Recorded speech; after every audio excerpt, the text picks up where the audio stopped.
하나님의 기뻐하심으로 뜻을 정하여 기도하는 여러분의 모든 소원마다 하나님의 기뻐하심과 온전함을 이루는 영적 간구가 있기를 축복합니다. 말씀의 제목 같이 나눕니다. 하나님의 원대로 하옵소서. 하나님의 원대로 하옵소서. 아멘. 오늘도 주님의 뜻 안에서 여러분의 가져오신 모든 기도 제목 속에 하나님의 순적한 은혜가 살아있기를 주 이름으로 축복합니다. 오늘 교회 외벽 공사 아마 들어오시다가 이렇게 보신 분들은 아실 텐데 뭐 깜깜해서 보이지도 않았을 것 같아요. 근데 그동안 열심히들 공사를 잘 해주어서 외벽 공사를 이제 잘 인테리어 마무리를 잘 지었습니다. 이제 종탑 공사를 해야 되는데 내일 또 비가 온대요. 그래가지고 거기를 좀 페인트 칠을 하지 못하고 다음 주 이제 날씨 좋은 날 다시 하기로 해서 이제 종탑 공사만 남겨놓고 있습니다. 그래서 나머지를 참 이렇게 잘했는데 참 감사하게도 두 번에 걸쳐서 외벽 유리창 공사 청소까지 다 해줬어요. 그래서 오늘 낮에 오신 우리 교우분들이 그러더라고요. 사모님 목사님 유리도 갈았어요. 그러는데 유리가 갈 정도가 아니라 깨끗하게 아주 그냥 청소가 돼서 거기 팔이 앉으면 다 떨어져 버려요. 그냥 다 미끄러져서 다 떨어져요. 얼마나 이쁘게 됐는지 이렇게 잘 마무리해줘서 좀 성실하게 해줘서 참 공사업체한테 참 감사한 마음을 또 전합니다. 남은 일정도 순적하게 잘 될 수 있도록 위에서 여러분 같이 기도해 주시고 주님께서 감동 주신 대로 함께 우리 교회 여러분들이 연합해 주시면 좋겠습니다. 그래서 기쁜 마음으로 우리 주의 전을 새롭게 봄단장 잘하고 또 영광 올릴 수 있기를 축복합니다. 오늘 여러분과 같이 오늘 주의 말씀을 통해서 다시 한 번 더 오늘 가져온 기도 제목 속에서 주님의 뜻을 붙들고 의지할 수 있는 믿음의 지혜가 꼭 있기를 축복합니다. 신앙하면서 우리가 몇 가지 기억해야 될 게 있어요. 예수 믿는다 그러면 보통 이제 특징이 몇 가지 있어요. 가만히 보니까 이 신앙생활 하는 분들이 이렇게 사람들 모여갖고 이야기해서 누가 이야기하면 막 박수를 잘 쳐요. 이렇게 혹시 아셔요 그거? 이렇게 막 이야기하면 박수 치는 분들은 거의 교회 다니는 분들이요.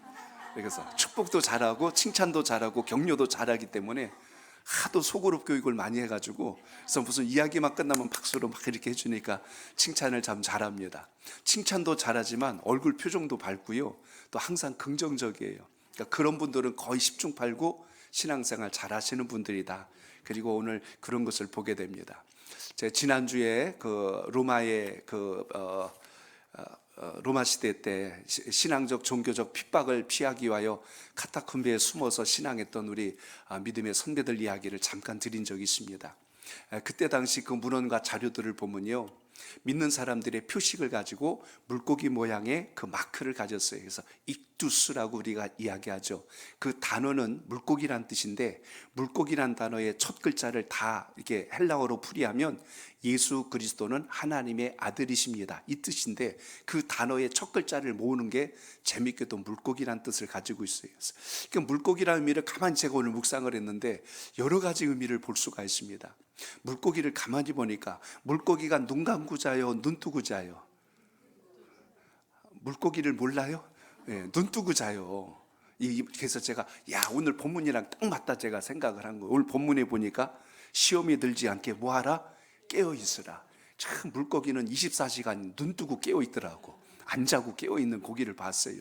그러니까 물고기처럼 참 어떻게 보면 우리가 영적으로 좀 깨어 있는, 그러니까 깨어 있다고 하니까 또 잠도 안 자고 그런 뜻은 아닙니다. 우리의 신앙과 믿음이 항상 분별력을 갖고 있어야 되는데 또 물고기의 특징이 하나 있어요. 물고기는 여러분, 죽은 물고기는 물이 흘러가는 대로 끌려가요. 근데 살아있는 물고기는 연어 같은 거 보세요. 폭포를 거슬러서 상류까지 올라가는 걸 보게 됩니다. 살아있는 물고기는 세상의 풍류에 휩쓸리지 않고 뛰어넘어서 가는구나 하는 걸 보게 됩니다. 그러니까 우리 그리스도인들은 세상 풍조에 밀려가는 사람이 아니라 하나님의 뜻을 붙들고 가는 사람이다. 그러니까 이런 영적 은혜가 있기를 축복합니다. 또 하나, 물고기가 죽으면요, 바닷물에서 죽어버리면 그 염분에 의해서 그냥 물들어 버립니다. 염분에 물들어 버려. 근데 살아있는 물고기는요, 물속에 들어가도 절여지지를 않아. 살아서 싱싱하게 살아있는 것을 보게 됩니다. 그만큼 여러분, 우리는 겉으로 보나 속으로 보나 눈동자로 보나 눈깔로 보나 어쨌든 하나님의 사람으로 깨어 있어서 붙들림 받는 은혜가 있기를 바랍니다. 오늘 본문 속에 보시면 예수님께서 마지막 십자가 사건을 앞두시고 겟세마네 동산에 올라가셔서 제자들과 같이 기도하는 장면이 나옵니다. 십자가 사건은 누가 보더라도 두렵고 떨릴 만한 일이었죠. 예수님도 신성을 가지셨지만 인성을 가지신 분이신지라 오늘 기도 내용을 보면 철저한 인성을 가지고 기도하시는 주님의 모습을 만나게 됩니다. 얼마나 간절히 기도하셨냐면 무려 3번이나 이 잔을 피할 수 있다면 그렇게 해달라고 예수님 기도하십니다. 메시아적 사명을 알고 계심에도 불구하고 육신적으로 겪어야 될 그 고통과 아픔에 대한 염려가 주님께서도 있으셨기 때문에 그것을 피할 수 있다면 피하게 해달라고 주님께서 기도하십니다. 십자가의 고난, 십자가의 죽음을 지나가게 하옵소서. 그런데 우리가 주목해 볼 만한 중요한 대목은 나의 원대로 마옵시고 아버지의 원대로 하옵소서. 우리가 기도해야 될 가장 중요한 대목은 바로 여기에 있다는 것입니다. 그렇기 때문에 오늘 우리가 기도할 때 깨어 있어야 된다는 의미가 과연 무엇일까? 예수님은 제자들을 곁에다 두고 내가 기도할 동안 나를 위해서 기도해다오 부탁을 했음에도 불구하고 이 제자들이 깨어 있지 못하고 피곤하여 다 졸며 자고 있었던 것을 우리가 보게 됩니다. 예수님이 너무나 안타까우셔서 다시 제자들 곁에 오셔서 그들을 깨우시며 이렇게 말씀하시죠. 너희들은 어찌하여 1시간도 나와 함께 깨어있질 못하느냐 하고 그것을 안타까워하시면서 또 가서 다시 기도하시는 것을 보게 됩니다. 오늘 주님께서 말씀하신 여기 1시간도 깨어있지 못하는 건 단순히 육신적으로만 자고 있는 것을 의미하지 않고 영적인 분별이 없는 상태까지도 예수님께서 책망하고 계셨다는 걸 보셔야 됩니다. 왜냐하면 주님께서 3번의 기도를 마치신 후에 아버지의 원대로 되기를 원하나이다. 다른 성경에도 보면 천사가 예수님께서 기도하실 때 함께하여 돕더라 라는 말씀이 나와요. 그 의미는 기도할 때 우리가 영적 분별을 갖고 세상에 어떤 위기가 와도 이겨낼 수 있는 힘을 우리 하나님께서 공급하심을 잊지 않길 바랍니다. 그래서 준비하신 예수님은 오늘 그렇게 말씀한 거예요. 일어나 함께 가자. 보라, 나를 잡으려고 하는 자들이, 나를 파는 자가 저기 오는구나 하고 담대하게 준비되어 있었지만 제자들은 졸며 자다 일어나가지고 로마 군병들이 나타나자 나중에는 심지어 다 뿔뿔이 흩어지고 도망가는 상황을 맞게 됩니다. 결국 영적인 분별력이 없거나 영적으로 깨어있지 못하면 환난이 왔을 때, 시련이 왔을 때 두려워하거나 당황해하거나 도망치는 자로 전락해버린다는 것을 본다면 금요기도회를 통하여서 여러분의 신앙과 영적 무장이 다시 한 번 더 단단히 세워지기를 축복합니다. 영적으로 깨어있다는 뜻이 과연 무엇일까요? 세상 일에만 너무 몰두하지 말고 하나님께서 우리에게 원하시는 것이 무엇인가를 깨달을 수 있는 지혜가 필요하다는 걸 기억하시기 바랍니다. 영적인 생활에도 우리가 열심을 내야 된다는 거예요. 먹고 사는 일에만 열심을 내다 보니까 우리의 영혼이 어떻게 되는지도 모르고 살아간다면 그건 믿음의 사람의 모습은 아니지요. 그래서 하나님이 기뻐하는 것에 우리가 집중할 수 있는 힘을 길러낼 수 있는 시간, 그 영성을 깨우는 시간이 기도의 시간인 줄로 아시고 오늘도 주님 앞에 붙들림 받기를 바랍니다. 우리의 인생 속에 다가오는 수많은 시련과 어려움이 있어요. 오늘도 예수님께서 기도하라는 이유를 뭐라고 말씀했어요? 41절에 보면 시험에 들지 않게 깨어 있으라고 말씀합니다. 시험이란 말을 바꿔 이야기하면 인생을 살아가면서 겪을 수 있는 수많은 문제들을 이야기합니다. 가정에서 일어날 수 있는 문제가 있다면 부부간에 일어날 수 있는 문제들이 있고 때로는 부모와 자식 간에 또 형제들 간에 또 경제적인 문제들로 인하여서 질병적인 문제들로 인하여서 또 신앙적으로는 교회 안에서 신앙의 어떤 영적 갈등 때문에 사회적으로 본다면 세상에서 부딪히는 수많은 인간관계에서 올 수 있는 일들, 또 국가적으로 본다면 요즘 이 탄핵 정부로 인하여서 힘겨웠던 국론이 분열되고 모든 이념의 갈등으로 인하여 너무나 힘겨운 시간을 보내는 것처럼, 또 선교적으로 본다면 복음을 전파하며 나갈 때 부딪히는 수많은 위기들, 우리의 기도 제목은요 끝이 없을 만큼 참 많다는 것을 보게 됩니다. 오늘 이제 금요기도를 오면서 제가 문득 그 생각을 했어요. 기도하지 않는 이유가 뭘까를 생각해 봤는데 둘 중 하나다. 그 중에 첫째는 기도 제목이 없거나 거의 완벽하게 사는 분들이요, 이분들은 기도할 필요가 없는 사람들. 두 번째, 무엇을 기도해야 될지 모르는 사람. 이러면 둘 중에 하나에 떨어지면 거의 10중 8구 기도 안 합니다. 그렇기 때문에 기도라는 것은 하나님께서 내게 주신 분복이 무언가를 깨닫고 주의 뜻을 성취하기 위한 간절함이 있을 때 그 속에서 주의 영광과 역사가 시작됨을 잊지 않길 바랍니다. 그래서 오늘 여러분 주님 앞에 기도할 때 깨어있다는 의미를 생각해 보세요. 영적으로 깨어있다는 것은 하나님의 뜻에 대해서 좀 더 집중할 수 있는 그 힘, 이게 주님의 은혜가 되시길 바랍니다. 그렇기 때문에 이런 수많은 문제들을 우리가 극복하고 이겨내기 위해서 하나님 앞에 엎드리다 보면 우리가 발견하는 게 있어요. 집안에서 일어나건 부모와 자식 간에 일어나건 사회적으로 국가적으로 모든 것 뒤에 보면 사단의 역사가 그 뒤에서 일단 간섭하고 있다는 것을 우리가 잘 분별할 수 있어야 합니다. 표면적인 것 때문에 흥분하고 좌절하지 말고 그 뒤에서 역사하는 사단의 세력을 잘 분별하여서 하나님의 능력과 주님께서 주신 은혜를 가지고 이겨나갈 수 있기를 바랍니다. 그래서 예수님께서 오늘 깨어서 기도하라는 이유가 바로 여기에 있어요. 깨어있는 기도를 할 때만 비로소 우리 앞에 어떤 위기가 와도 내가 원하는 대로 되지 아니한다 할지라도 하나님의 역사를 신뢰하기 때문에 그 끝에서 이루실 하나님의 영광을 보게 된다는 것을 잊지 않길 바랍니다. 그래서 우리가 어떻게 기도해야 될까요? 저를 따라합니다. 간절히 기도해야 합니다. 아멘. 깨어있는 기도란 어떤 기도냐? 하나님 앞에 여러분의 기도가 형식적인 습관적인 기도를 하지 말고 정말 주님 앞에 간절한 기도가 드려질 수 있기를 바랍니다. 5만 번 기도하여 응답받은 조지 뮬러 목사님의 그 글을 보면 거기 그런 이야기가 나와요. 그의 성장기는 굉장히 불행했던 비행 소년 시절을 보냅니다. 항상 사회에 대한 불만을 갖고 못된 짓을 많이 하고 그랬는데 은혜를 받고 나서 그가 변화가 됐어요.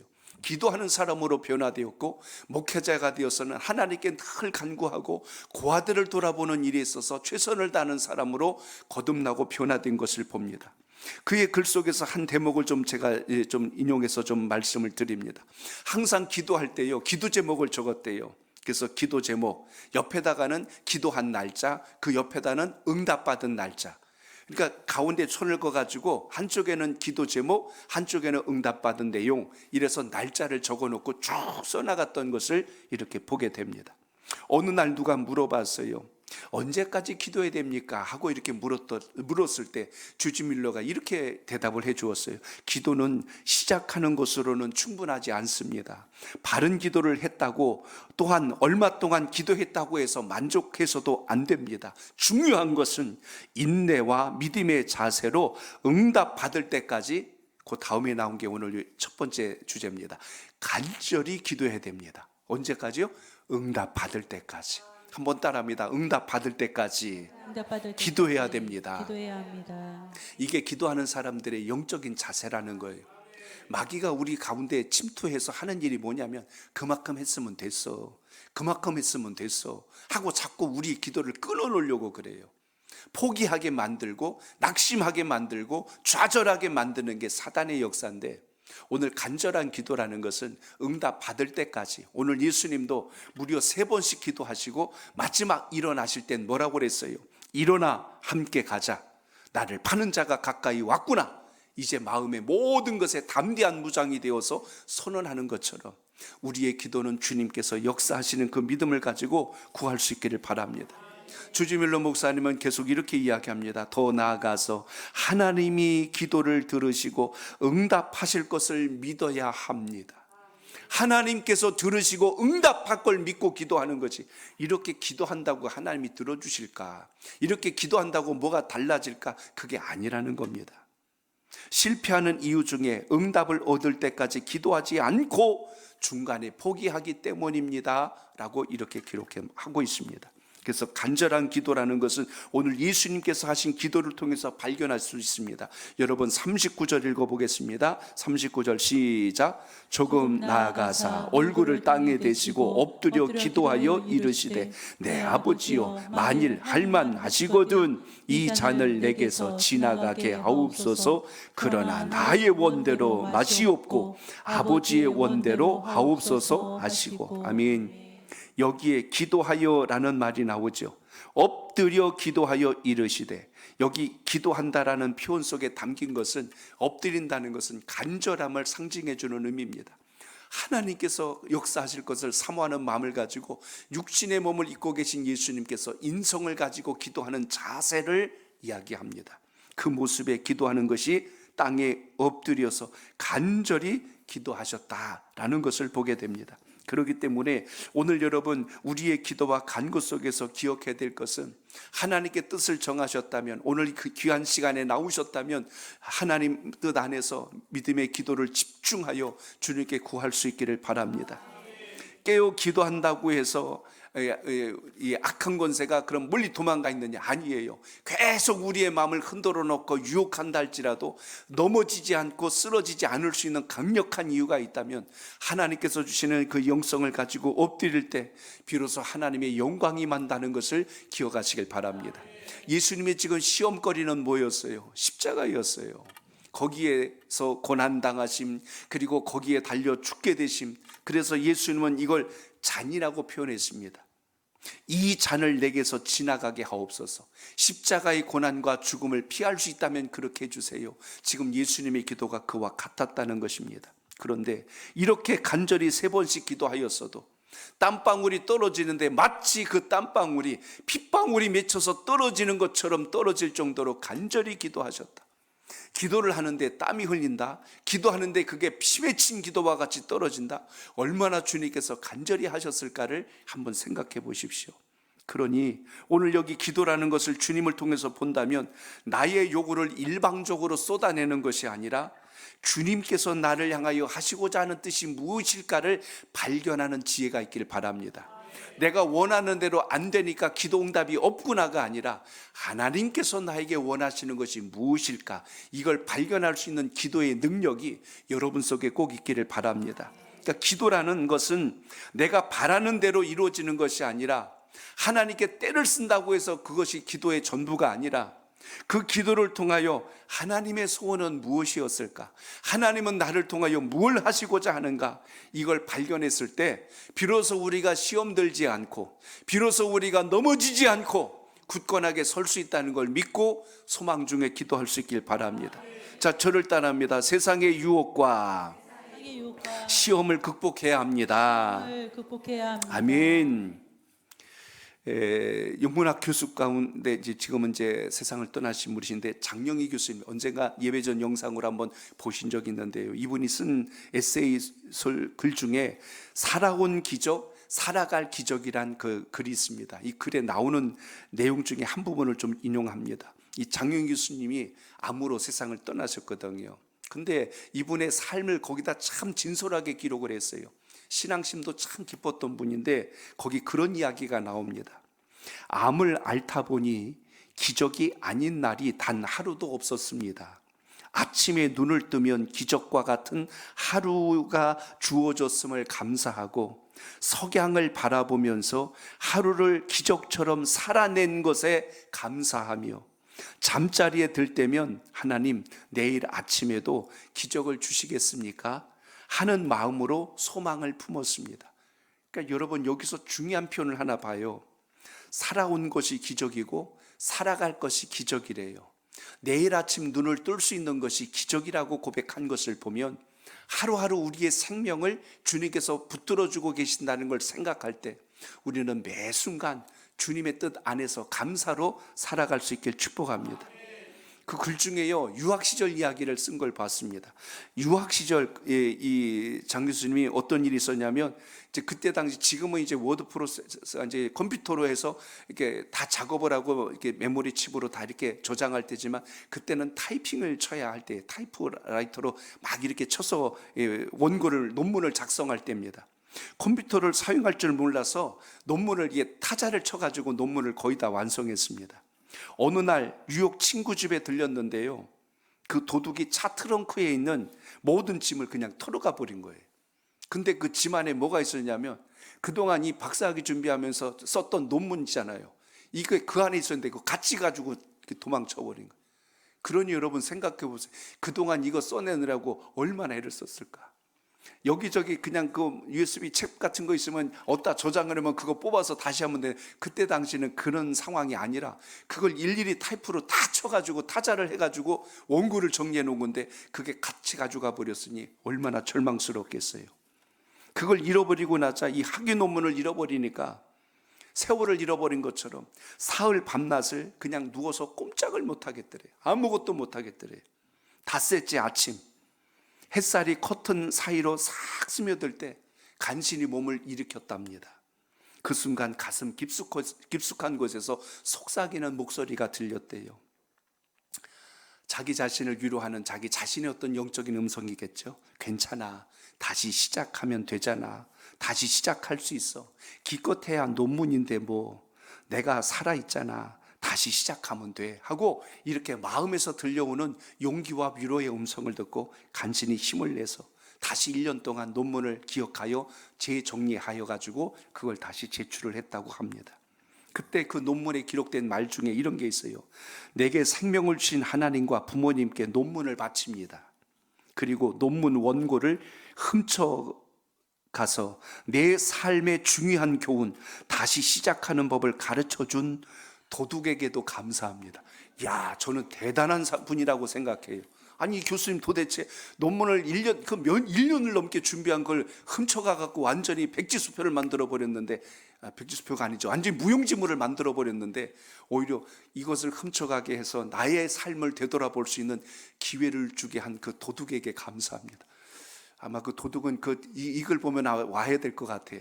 그렇게 할 정도로 그 고백을 합니다. 시험에 대해서 믿음으로 이걸 이겨낸 것을 볼 수가 있습니다. 우리가 어떤 어려움과 난관을 맡으면 하나님 왜 이러세요? 하나님 저를 왜 이렇게 힘들게 하세요? 하고 아마 원망했을 겁니다. 그런데 이걸 극복하게 하신 하나님께 감사와 영광을 올린 것을 보게 됩니다. 오늘 예수님의 기도로 들어갑니다. 예수님께서는 이 잔을 피할 수 있다면 그렇게 해달라고 했어요. 그런데 예수님의 마지막 기도, 여러분 41절 다시 읽어볼까요? 41절 시작. 시험에 들지 않게 깨어 기도하라. 마음에는 원이로되 육신이 약하도다 하시고. 아멘. 여기 보면 시험에 들지 않게 해달래요. 시험에 들지 않는다는 말의 원뜻을 보면 영적인 연약함을 극복하다라는 뜻을 가지고 있어요.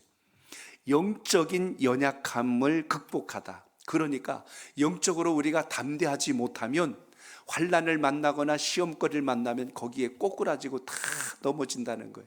그러니까 믿음의 담력을 갖게 되면 어떤 어려움이 와도 이걸 딛고 일어나서 감사로 승화할 수 있는 힘을 얻게 되지만 그렇지 못할 때는 넘어진다는 것입니다. 그래서 여러분, 이 금요기도회가 귀한 이유가 바로 여기에 있어요. 기도를 하고 주님 앞에 붙들리다 보면 여러분 삶 속에 오는 수많은 문제들 앞에서 여러분이 쓰러지는 것이 아니라 그걸 뛰어넘어서 하나님께서 나를 더 강하게 하시고자, 하나님께서 더 귀한 것을 깨닫게 하시고자 이렇게 붙들고 계시구나 하고 감사의 기도로 바뀔 줄로 믿습니다. 오늘 그러므로 그 기도와 간구 속에서 아버지의 영광이 함께하는 은혜가 있기를 축복합니다. 오늘 사실 낮에요, 우리 교회 앞에 이제 요번 저기 돌판에 손목괴라고 입구에 써 있잖아요. 옆에 거기 보면 크게 동판이 하나 붙습니다. 그래서 요번에 새로 제작된 동판을 붙이도록 해서 이제 큰 돈을 들여서 이걸 제작해 왔거든요. 근데 오늘 낮에 그거 붙이는 작업하다가 이분들이 좀 잘 붙여보려고 용접봉을 갖다 댔는데 이게 갑자기 퍽 하고 튀는 바람에 거기 도색해 놓은 것이 그냥 확 색깔이 날아가 버린 거예요, 한 부분이. 그래갖고 일은 안 하고 막 전부 막 그냥 꼭 화병 깬 애들 모양 그렇게 앉아 있어요, 여기. 그래서 왜 작업들 안 하고 계세요? 그랬더니 목사님, 그러는 거예요. 왜요? 그랬더니 이 동판이요. 그래서 이렇게 보였더니 거기가 그냥 전기 용접봉으로 튀겨가지고선 이렇게 살짝 색깔이 날아가 버린 거예요. 또 가슴이 또 철렁가. 이거 제작하는데 한 달 걸린 건데.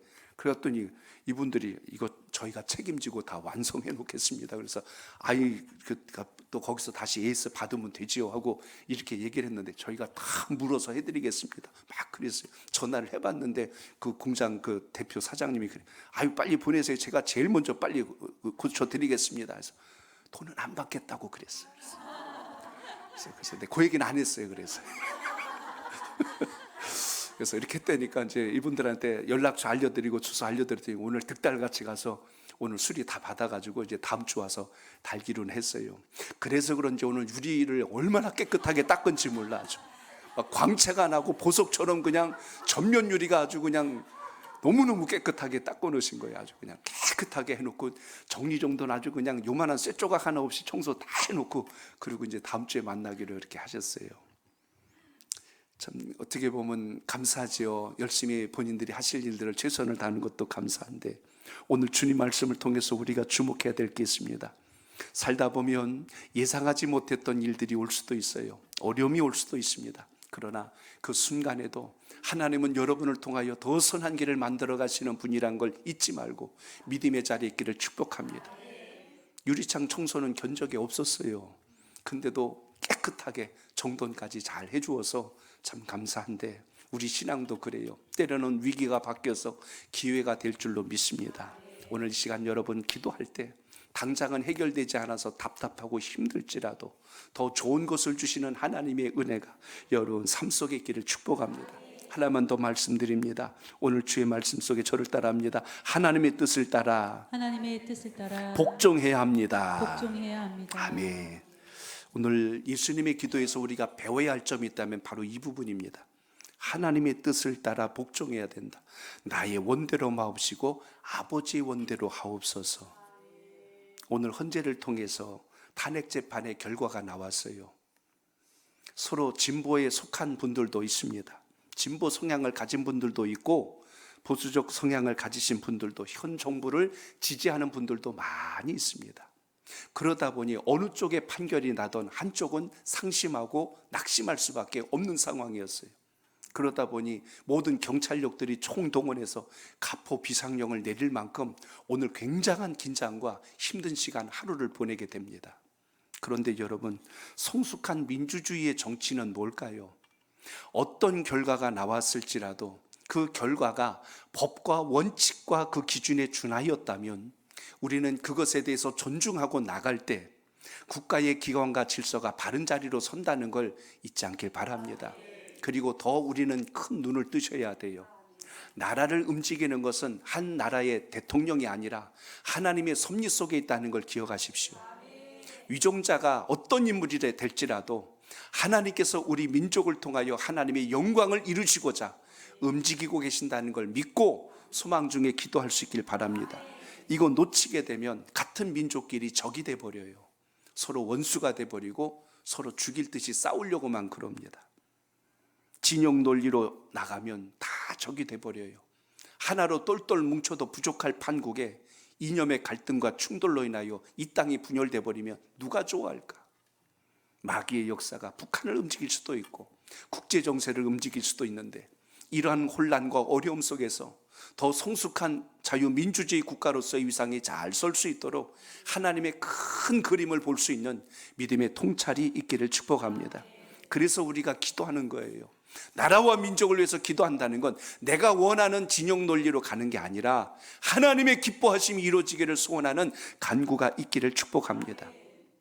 윌리엄 캐리 선교사님 이야기를 좀 드리려고 합니다. 인도 선교사로 42년 동안 사역을 했습니다. 상당히 힘들고 어려운 인도의 복음 사역을 위해서 개척했던 분이신데, 더 힘들었던 것은 윌리엄 캐리 선교사님의 아내가 정신병으로 인하여 많이 고통 중에 있었을 때입니다.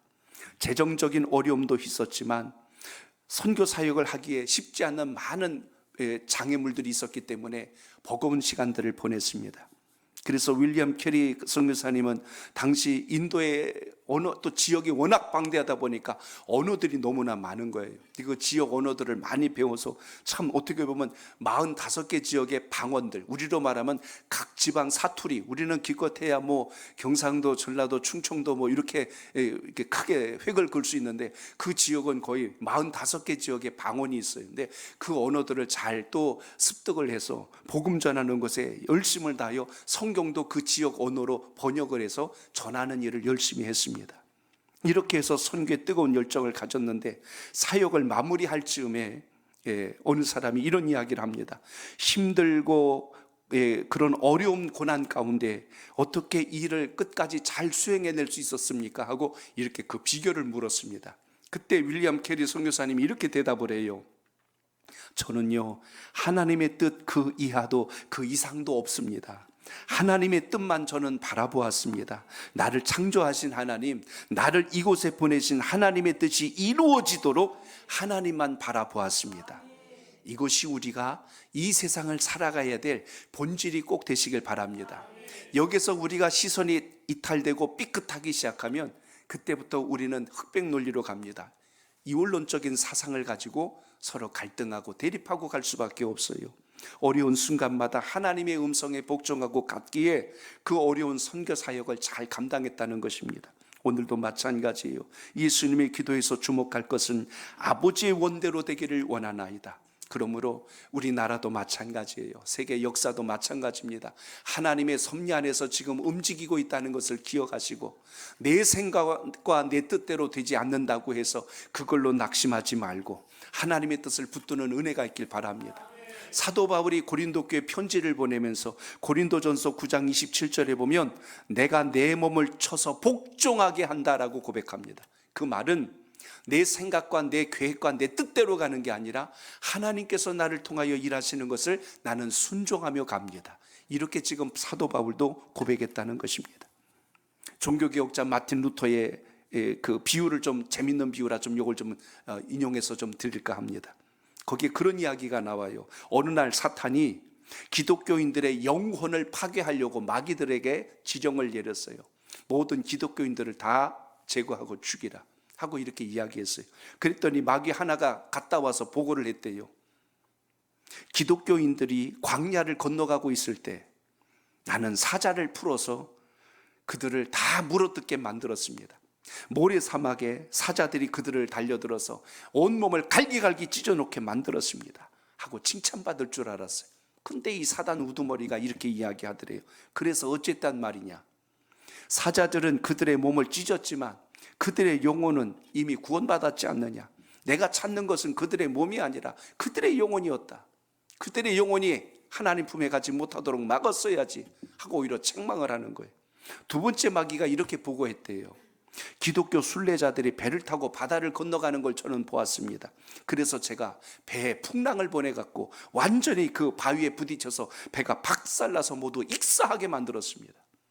그랬더니 사단이 또 이렇게 이야기하더래요. 그래서 어쨌단 말이냐, 그들의 몸은 바다에 익사했지만 그러나 그들의 영혼은 구원받지 않았느냐. 내가 찾는 것은 그들의 영혼이었단다 하고 또 이야기해요.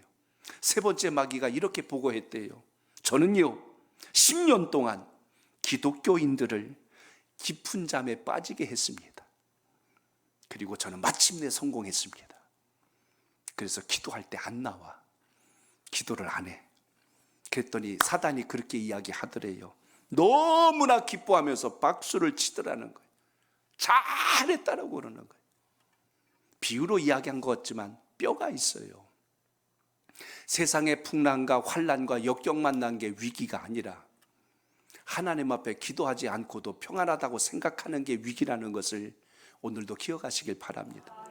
어찌 하나님의 사람이, 어찌 주님께 붙들림 받은 사람이 기도를 모르고도 하나님의 사람이라고, 하나님을 찾지도 않으면서 믿는다고 착각하며 가는 것, 이게 여러분 악한 마귀의 권세라는 것을 마틴 루터도 이 비유를 통하여서 오늘날 우리가 어떤 영적 자세를 가지고 신앙하는가를 경고하고 있습니다. 오늘 이 귀한 시간 나오신 성도 여러분, 성경 말씀을 통틀어 보더라도 부르짖고 기도하는 자들을 통하여 역사하신 하나님의 은혜를 기억하시길 바랍니다. 예레미야서 29장 12절에 보니까요, 너희는 내게 부르짖으며 와서 내게 기도하면 내가 너희를 들을 것이오라고 되어 있어요.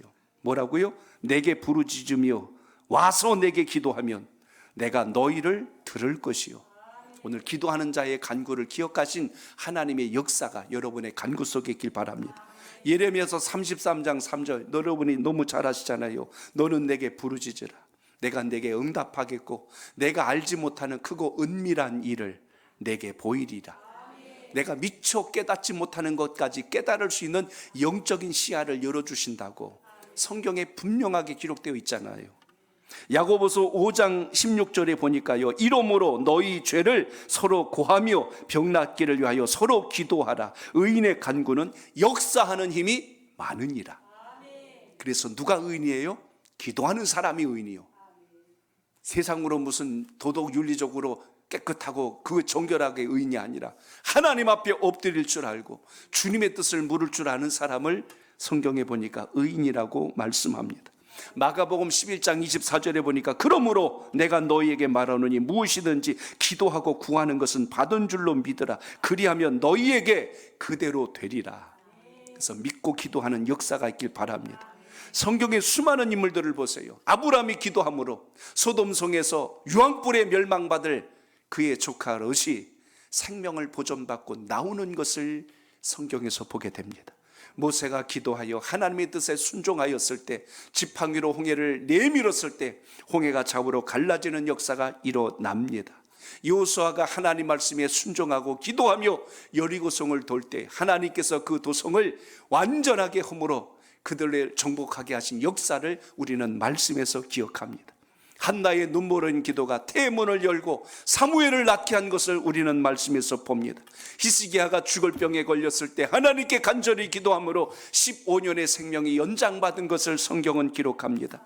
엘리야가 기도하였을 때 3년 6개월 동안 하늘에서 비가 오지 않다가 다시 간절히 무릎 사이에 얼굴을 집어넣고 간절히 기도할 때 다시 하늘에서 손바닥만한 구름이 뜨더니 그 다음에는 장대와 같은 비가 쏟아진 역사를 기억하십시오. 다니엘이 기도할 때 굶주린 사자의 입을 틀어막으신 천사의 역사를 기억하십시오. 그의 세 친구가 풀무불 속에 들어갈지라도 털끝 하나 그을리지 않고 살아나올 수 있었던 것은 하나님의 역사를 신뢰하고 기도하는 그들의 영성과 깨어있는 기도 때문인 것을 믿으시기 바랍니다. 사무엘이 기도할 때 이스라엘 민족의 위기에서 하나님의 영광과 역사가 나타났을 뿐만 아니라 초대교회 성도들이 모여서 기도할 때에 오늘 베드로가 옥중에 갇혀 있었지라도 그 옥문이 열려지고 베드로가 그곳에서 나올 수 있도록 역사하신 천사의 섭리를 우리가 보게 됩니다. 심지어 바울과 실라가 복음을 전하다 빌립보 감옥에 갇혔을 때에 옥문이 열리고 지진이 일어나 착고가 풀리고 거기서 자유의 몸으로 바뀌어지는 것을 성경은 기록하고, 심지어 간수장이 자결하려고 했을 때 사도 바울을 통하여 그 가정에 복음이 전파되게 되고 그 가정이 예수를 믿는 놀라운 역사가 일어난 것을 봅니다. 제가 지금 얼마나 인물을 더 들어야 될까요? 모든 것의 공통점은 기도의 능력이었어요. 오늘 여러분의 기도와 간구 속에 하나님의 이와 같은 간증거리들이 여러분의 삶 속에도 일어난다는 걸 믿고 소망 중에 기도하는 복된 시간 되시길 축복합니다. 우리의 기도를 가로막는 사단이 아무리 날릴 법석을 떤다 할지라도 하나님께 붙들림하던 믿음의 기도는 어둠의 역사를 멸할 뿐만 아니라 하나님의 기적을 낳는다는 걸 잊지 마시고 오늘도 승리하는 기도가 있기를 축복합니다. 그러므로 시험에 들어 넘어지는 자가 되지 말고 주님의 가르침대로 깨어있는 하나님의 사람 되시길 바랍니다. 나의 원대로가 아니라 주님의 뜻대로 이루어질 때 우리의 인생의 가치가 가장 보배롭고 존귀하게 된다는 걸 신뢰하며 승리하는 기도가 있기를 축복합니다. 오늘 이 복된 금요기도의 이 시간에 나오신 성도 여러분, 오늘 주님께 간절히 기도하고 소원할 때 나의 뜻이 아니라 주의 역사와 하나님의 큰 기적의 역사가 임하게 해달라고 사모하는 기도가 있기를 축복합니다.